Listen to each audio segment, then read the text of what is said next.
Today I'm going to be talking about stop animation and the techniques that are used when filming it.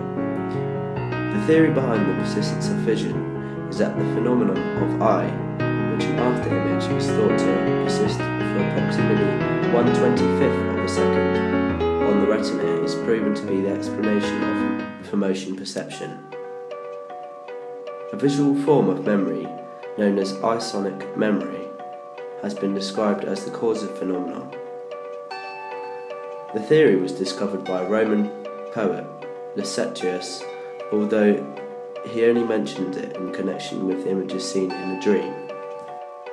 Though some psychologists and physiologists have rejected the relevance of this theory to film viewership, the persistence of vision is still accepted and frequently used term of this phenomenon in cinema history.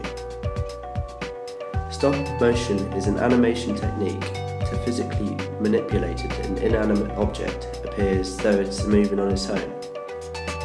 The way to achieve this is to move the object in small increments between individually photographed frames, which create the illusion of movement. When the series of frames is played over in a continuous sequence.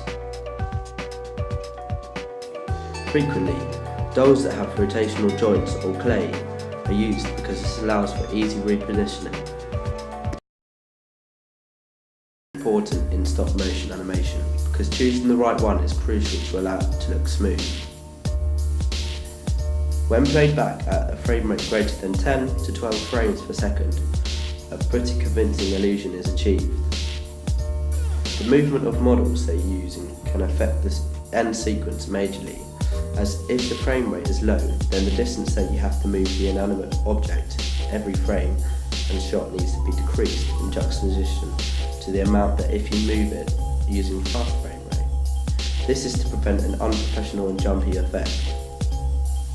There are a variety of pioneers, developers and artists that have used stop motion animation in contemporary work.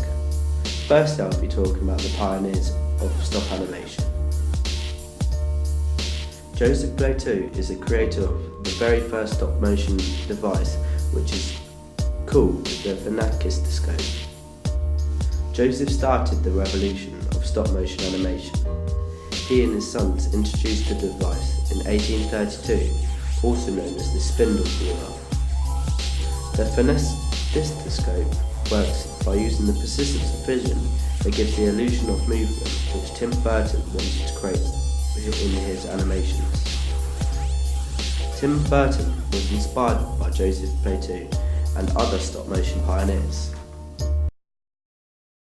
The Lumiere brothers were the earliest filmmakers in the history of cinematography.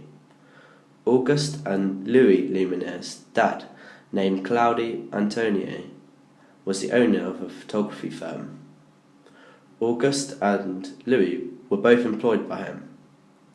One of the brothers, called Auguste, was a manager and Louis was a physicist. Louis made improvements to the still photographs process called the dry plate process.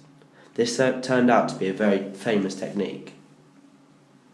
When their father retired in 1892, his two sons started work on moving images and then patented their own moving images process. That then led to the largest and most revolutionary invention, which was the film camera, known as the cinematograph.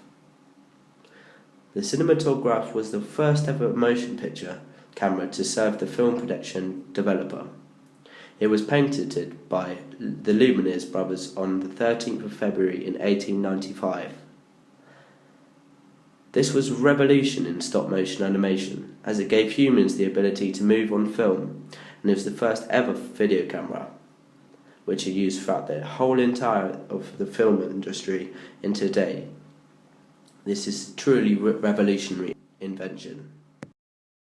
Willis O'Brien was the American motion picture specialist, effects and stop motion pioneer. Some people say that he was responsible for some of the best known images in cinema history. His famous work that people remember him most frequently for was The Lost World, King Kong and Mighty Joe Young. Ray Harryhausen was born on the 29th of June in 1920 in California, America, and is best known as a visual effects creator, producer and writer. He invented his own brand of stop-motion animation called the Dynamation. He was the inspiration for multiple modern animators that are famous today. Jan Skanshmir is a surrealist animator who was born in Prague on the 4th of September 1934. He inspired many of today's stop-motion animators, including the Brothers Quay. He has gained his reputation over the years for his creepy and surreal films, using distinctive stop-motion technique, including pixelation and claymation. He still continues to producing his stop-motion films today. Stephen and Timothy Quay are identical twin stop-motion animators. They were inspired in Jan Skanshmir and use his surrealist style within their stop animations. They actually named one of their films after the cabinet of Jan Skanshmir. The brothers create expression through the use of different heads with different facial expressions in order to create emotion within the characters. Man is an animation of producer based in Bristol and was first founded by Peter Lord in 1972 and made many low-budget shorts for major companies like the BBC and Channel 4. After 5 years of continuous short projects, Aardman was inspired to create Morph and produced it for the BBC as children's programming was very popular. But this was only the start of something very, very big. Aardman mainly produces claymation and stop animation. The claymation process includes making clay models, sometimes around wire and hinge frames, putting them onto a set and taking pictures of them, moved gradually and stringing it all together in a sequence at roughly 20 frames a second. This illusion makes it look like the images are moving.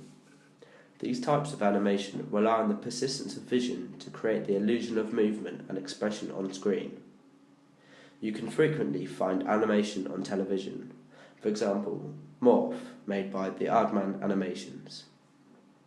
You can find channel idents in most channels, however the most frequently and well-known channel ident is in the Channel 4. In music videos, it's becoming very popular to use animation because I think it creates a really cool effect when it's used correctly. Here is one of my favourite animation music videos.